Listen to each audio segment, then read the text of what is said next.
எல்லாருக்கும் வணக்கம்ங்க. நம்ம இன்னைக்கு பூண்டு குழம்பு எப்படி சுலபமாக செய்கிறது அப்படின்னு பார்க்கலாமுங்க. தக்காளி வெங்காயம் எதுவுமே பயன்படுத்தாமல் செய்கிறதுங்க.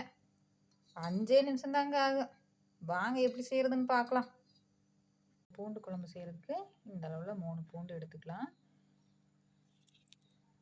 உங்களுக்கு அளவு தெரியலனா ஒரு கை அளவு வர மாதிரி பூண்டு எடுத்துக்கோங்க. எடுத்துக்கிட்ட பூண்டை இந்த மாதிரி தட்டி எடுத்துக்கோங்க. இல்லைன்னா நீங்கள் மிக்சியில் கூட ஒரு சுற்று விட்டுக்கோங்க. ரொம்ப நைஸாக அரைக்கக்கூடாது, ஒரு சுற்று விட்டிங்கன்னா போதும். நம்ம அரைச்சி வச்சதை ஒரு பாத்திரத்தில் மாற்றிக்கலாம்.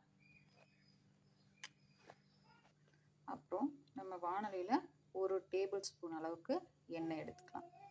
எண்ணெய் கொஞ்சம் காஞ்ச உடனே 1 டீஸ்பூன் அளவுக்கு கடுகு சேர்த்துக்கலாம். கடுகு பொரிஞ்சதும் நம்ம கொஞ்சம் 1 டீஸ்பூன் உளுந்தம்பருப்பு, 1 டீஸ்பூன் கடலைப்பருப்பு சேர்த்துக்கலாம். 2 பருப்பும் கொஞ்சம் நிறம் மாற அளவுக்கு பார்த்துக்கோங்க.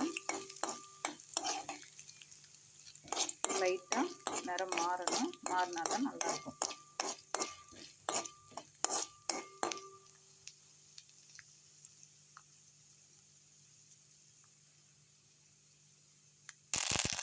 கொஞ்சம் கருவேப்பிலை ஆட் பண்ணிக்கோங்க. தட்டி வச்சுருக்க பூண்டை சேர்த்துக்கோங்க.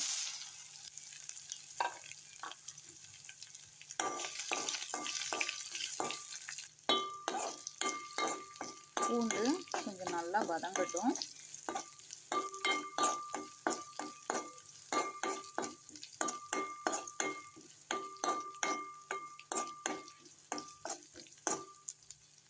பூண்டு நல்லா வதங்கின உடனே 1 ஸ்பூன் மிளகாத்தூள் சேர்த்துக்கோங்க.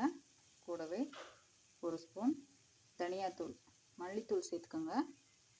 கூடவே கொஞ்சம் சீரகத்தூள், கொஞ்சம் மஞ்சத்தூள் சேர்த்துக்கோங்க.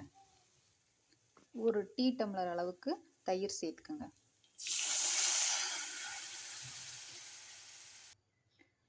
தயிர் எடுத்த அதே டம்ளர்லேயே 1,5 டம்ளர் அளவுக்கு தண்ணி ஊற்றிக்கோங்க.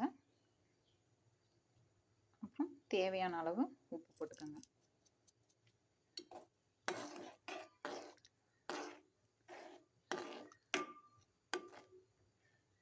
தயிரை முன்னமே அடிச்சுட்டு சேர்த்துக்கோங்க. இல்லை அப்படின்னா சேர்த்துட்டு ரொம்ப நேரம் துளைவி விட்டிங்கன்னா கட்டி கட்டியாக இருக்கிறதெல்லாம் கரைஞ்சிடும். ஒரு 2 நிமிஷம் இப்படியே துளைவி விடுங்க. துளைவி விட்டு கொதிக்க விட்டு அடுப்பு ஆஃப் பண்ணிட்டீங்கன்னா சுவையான பூண்டு குழம்பு ரெடி. நம்ம தக்காளி வெங்காயம் எதுவுமே போடாமல் ரொம்ப சுலபமான முறையில் ஒரு பூண்டு குழம்பு.